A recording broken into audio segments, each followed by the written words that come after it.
마태복음 19장 27절과 28절 말씀을 저와 여러분들이 한 목소리로 읽습니다. 27절입니다. 이에 베드로가 대답하여 이르되 보소서, 우리가 모든 것을 버리고 주를 따라 싸운즉 그런즉 우리가 무엇을 얻으리이까?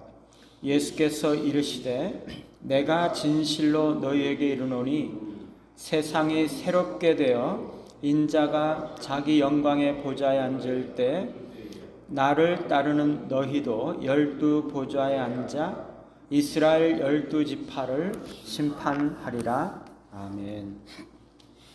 그리스도를 따름에 대한 보상이라는 제목으로 말씀을 드립니다. 부자 청년의 질문과 예수님의 대답 후에 청년이 떠남에 따라서 예수님은 제자들에게 부자는 천국에 들어가기가 어렵다, 그런 말씀을 하셨죠. 그러자 오늘 말씀에서 베드로는 자신을 포함한 12 제자들이 예수님을 따른 것에 대해서 어떤 보상이 주어질 것인지 묻고 있습니다. 보소서, 우리가 모든 것을 버리고 주를 따라 싸운데 그런즉 우리가 무엇을 얻으리이까? 부자 청년은 가진 것을 다 팔아 가난한 자들에게 주고 예수님을 따르라고 예수님께서 명령하실 때 그 말씀을 즉각 이행하지 못하고 근심하며 돌아갔습니다. 그런데 베드로는 자신을 포함한 제자들이 모든 것을 버리고 예수님을 따랐다고 말씀을 드리고 있는 거죠. 이것은 무엇보다도 베드로와 제자들 뿐만 아니라 그 이후의 모든 그리스도인들이 그리스도를 따르기 위해서는 모든 것을 버려야 한다는 것을 함축하고 있습니다. 말하자면 예수님께서 그 부자 청년에게 그리스도를 따르기 위해서 내 모든 소유를 다 팔아 가난한 자들에게 주라고 했던 것처럼 다른 사람들에게도 그리스도를 따르기 위해서는 모든 것을 버려야 한다라는 것을 의미하는 거죠. 그런데 오늘 베드로의 말은 어떤 면에서 가소로운 면이 있죠. 베드로와 제자들이 그리스도를 따르기 위해서 버렸던 것은 사실 지극히 하찮은 것이었을 뿐입니다. 그들 중에 하나만이 세관의 지위를 그만두었을 뿐이죠. 베드로와 다른 제자들은 단지 배 한 척을 버려두었을 뿐입니다. 어쩌면 많은 그리스도인들도 그리스도를 위해서 자신이 희생하고 헌신한 것에 대해서 대단한 것으로 생각하고 그리스도께서 내 자신에게 크게 빚진 것이라고 생각하고 있지는 않을지 모르겠어요. 많은 사람들은 자신이 헌신한 것들, 하나님을 향한 자신들의 의무를 이행한 것에 대해서 대단하게 평가하는 경향이 있다는 것입니다. 그런데 주님은요, 베드로에게 책망하지 않았습니다. 내가 버린 것이 도대체 뭐가 있다고 모든 것을 버렸다고 그렇게 궁상을 떨고 있느냐, 그렇게 말씀하시지 않으셨죠. 그들이 버린 것은 사실상 지극히 작은 것이었지만 그것은 그들의 모든 것이었고 사실 그것은 과부의 2 랩돈과도 같은 그런 것이었죠. 그것이 그들의 전 재산이었고 그들의 인생 전체였던 것이죠. 우리 주님은요, 그것을 지극히 귀한 것으로 그들의 전부를 바쳤다고 인정하시고 받으신다는 것입니다. 예수님은 그 부자 청년에게 내 소유를 다 팔아 가난한 자들에게 주면 하늘에서 보화가 클 것이다 라고 말씀을 하셨죠. 베드로는 그렇다면 모든 것을 다 버리고 주를 따른 우리 제자들은 어떤 보상이 주어져 있는 것인가 궁금했습니다. 그래서 예수님께 질문을 던지고 있는 거죠. 베드로는 부자 청년에게 약속하신 이 하늘의 보화가 자신들에게도 주어지지 않겠는가, 그렇게 생각을 하고 있었던 거죠. 당연한 거죠. 어떤 보상이 확실히 제자들에게 주어지지 않을 것이라면 그들이 모든 것을 버리고 인생 항로를 바꾸고 그리스도를 따른 것은 지극히 어리석은 일이라고 할 수가 있는 거죠. 주님은요, 세상이 새롭게 되어서 인자가 자기 영광의 보좌에 앉을 때 그들도 12보좌에 앉아서 이스라엘 12지파를 심판할 것이라고 말씀을 하셨습니다. 약속을 하셨죠. 그것은 아마도 그리스도의 재림 때를 의미할 것 같습니다.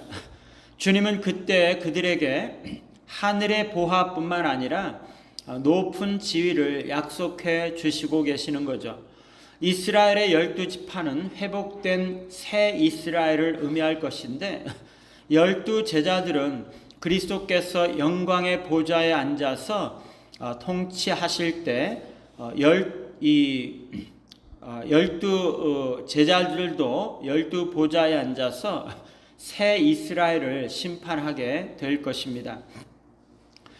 이와 같은 영광이 지금 즉시로 주어지는 것은 아니죠. 당분간은 지금과 같은 상태로 지내야 합니다.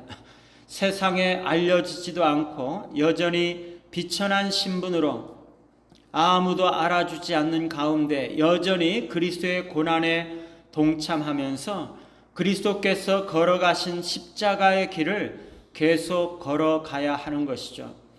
그러나 그리스도께서 재림하실 때에는 새 하늘과 새 땅이 이루어지고 모든 것이 새롭게 회복될 것입니다. 그때에 그리스도께서 영광 가운데로 나아가실 때 제자들도 그리스도와 연결이 되어서 그리스도의 영광에 동참하고 높은 지위에 오르게 된다는 것입니다. 이 땅에서 그리스도와 함께 고난을 당하였기 때문에 그때에 온 세상을 통치하시는 그리스도와 함께 온 세상을 통치하게 되는 것입니다.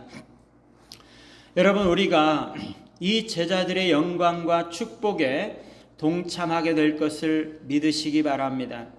우리가 그리스도를 위해서 우리의 모든 것을 버리고 그리스도를 따르며 그리스도와 함께 고난을 받으며 그를 위하여 수고하고 헌신할 때 우리는 그리스도의 재림 때에 제자들처럼 영광스러운 자리에서 그리스도와 함께 통치하며 그리스도의 나라를 다스리게 될 것입니다.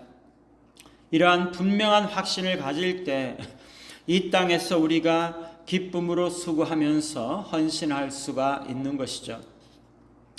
그런데 여러분, 이 28절의 축복의 말씀이 반드시 재림 때에만 이루어지는 것은 아닙니다. 이 땅에서도 이루어지는 거죠. 세상이 새롭게 되어 라는 말을 칼빈은 그리스도의 재림 때라기보다는 첫 번째 강림과 연결시키고 있습니다. 왜냐하면 그리스도의 초림 시에 세상은 새로워지기 시작했고 교회는 사망의 어둠에서 생명의 빛 속으로 들어가게 되었기 때문이죠. 히브리서 9장 10절에 따르면 그리스도께서 세상에 나타나신 그때가 새롭게 된 때요 개혁의 때라고 말씀하고 있습니다. 교회의 회복이 바로 메시아의 도래와 함께 나타날 새 시대였던 것이죠. 그때에 낡은 것이 사라지고 모든 것이 새로워지기 시작하는 것입니다. 그리스도께서 부활 승천하셔서 하나님 보좌 우편에 앉으실 때 사도들은 성령으로 권능을 받게 될 것입니다. 그들은 복음을 전할 때 천국 열쇠를 가진 자들로서 보좌에 앉은 자들과 같이 재판관처럼 권위를 가지고 복음을 전하여서 그리스도의 율법을 공포하게 될 것입니다.